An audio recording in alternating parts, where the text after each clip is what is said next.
రాత్రి ముఖ్యమంత్రి గారు వారి మాటలు మాట్లాడిన తర్వాత నా డాక్టర్ మిత్రుడు ఒకటి ఫోన్ చేసినాడు రాత్రి. అరే సంజయ్,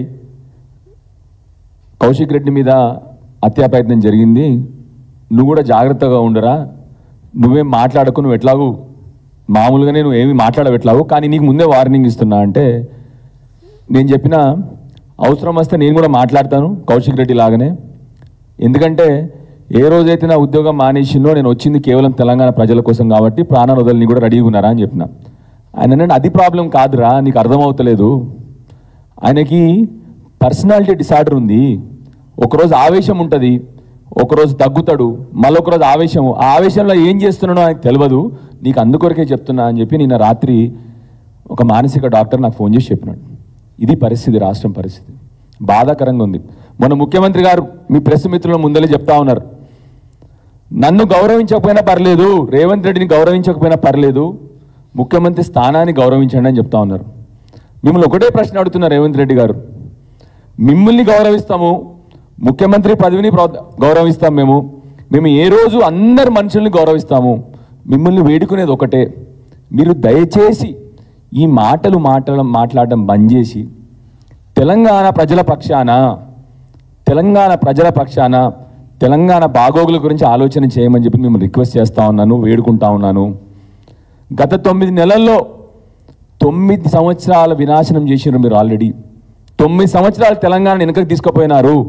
దయచేసి మిమ్మల్ని రిక్వెస్ట్ చేస్తూ ఉన్నాను, ఇవాళ ఈ మాటలు బంద్ చేయండి. ఇంకా రోజు పొద్దున డైవర్షన్ మాటలు, ఒకరోజు బూతులు, ఒకరోజు నాకు రెస్పెక్ట్ ఇవ్వండి, ఒకరోజు నేను స్వామి వివేకానందుని అంటారు, ఒకరోజు మీరు కూడా చూస్తే దయచేసి ఒకసారి ఆలోచన చేయండి. నిన్న డాక్టర్ నాకు అన్నీ చెప్పినాడు, అంటే నేను వెన్నుపూస డాక్టర్, నాకు దీని గురించి ఎక్కువ తెలియదు, నాకు యాక్చువల్లీ నేను స్పైన్ సర్జన్ కాబట్టి నాకు తెలియదు.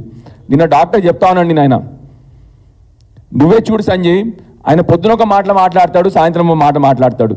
నిన్న ఒక ఉదాహరణ చెప్పినాడు, నిన్ననే మొన్న వారేదో చిట్ చాట్లో అక్కడ ఢిల్లీలో కూర్చున్నప్పుడు గాంధీ అసలు బీఆర్ఎస్ పార్టీ అని చెప్పిండంట ఆయన. నేను చూడలేదు యాక్చువల్లీ, చిట్ చాట్ చూడలేదు నేను. నిన్న గాంధీ నావాడని చెప్పినాడు. ఇట్లా చెప్తా ఉన్నాడు, నువ్వు అన్ని స్పీచెస్ చూడైనా పొద్దున ఒకటి మాట్లాడతాడు, సాయంత్రం ఒక మాట్లాడతాడు, ఎలక్షన్ల కంటే ముందు ఒకటి మాట్లాడతాడు, ఎలక్షన్ తర్వాత ఒకటి మాట్లాడతాడు. This is a typical personality disorder అని ఆయన చెప్పినాడు నాకు. సో దయచేసి నేను మీ గురించి నేను ఎప్పుడు కూడా చెడుగా మాట్లాడను, మీకు తప్పకుండా మేము గౌరవిస్తాం. మిమ్మల్ని దయచేసి రిక్వెస్ట్ చేస్తున్నాను, కొద్దిగా మెడిటేషన్ స్టార్ట్ చేసి కొద్దిగా మీరు చల్లబడి, మన తెలంగాణ సమాజం మోసపోతూ ఉంది.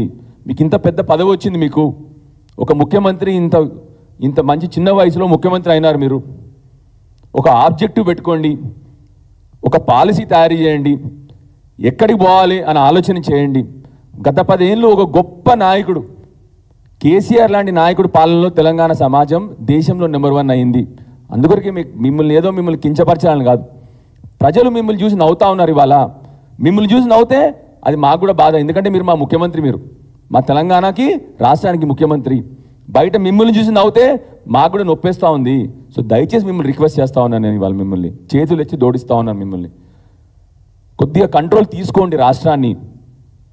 మీరే ఉసిగొల్పి నేనే దండించిన అని డైరెక్ట్గా మీరు చెప్తే ఇవాళ ఏమవుతుంది? వీధి రౌడీలు అందరూ కూడా రేపు పొద్దున రాజకీయ నాయకులు అవుతారు. మనం చేయాల్సిందల్లా తిట్టాలి, కొట్టాలి, రౌడీజం చేయాలి, రాజకీయ నాయకులు అయిదామని చెప్పి అందరు నిర్ణయించుకుంటా ఉన్నారు. ఎవరు చదువుకున్న వాళ్ళు ఎవరు రారిగా రాజకీయంలోకి. నాకే బాధ అవుతుంది, ఎందుకు వచ్చినా నాన్న ఈ మధ్య అని చెప్పేసి మీ ప్రవర్తన చూసి. సో దయచేసి మిమ్మల్ని 2 చేతులు జోడించి రిక్వెస్ట్ చేస్తూ ఉన్నాను, కామ్ డౌన్ కండి కొద్దిగా, మీరు ఈ ఆవేశం తగ్గించుకోండి. ఒకరోజు ఆవేశం సడన్గా మళ్ళీ ఒకసారి వివేకానందుని మాటలు చెప్తారు మళ్ళీ మీరు ఒకసారి, ఇదేం విచిత్రమో నాకు అర్థం కాదు అసలు. సో దయచేసి ఒకరోజు స్పీచ్లో ఇంకొకసారి నేను ఆవేశంగా మాట్లాడనంటారు, సాయంత్రం కల్లా మళ్ళీ బూతులు మాట్లాడతారు. మీరు పొద్దున కడతా అంటారు, సాయంత్రం కూలగొడతా అంటారు మీరే. సో దయచేసి మిమ్మల్ని రిక్వెస్ట్ చేస్తూ ఉన్నాను, మీరు గొప్ప పదవిలో ఉన్నారు ఇవాళ, ఈ రాష్ట్రానికి ముఖ్యమంత్రి, తెలంగాణ రాష్ట్రానికి ముఖ్యమంత్రి. కేసీఆర్ అంత గొప్పవాడు అవసరం లేదు, మీరు కారు కూడా ఎవరు ఎప్పటికీ కాలేరు మీరు కేసీఆర్ అంత గొప్పవాడు. కనీసం మినిమం అన్నా మీ బాధ్యతను మీరు నిర్వర్తించని చెప్పి మిమ్మల్ని మా ప్రెస్ ద్వారా వేడుకుంటా ఉన్నాను. Thank you.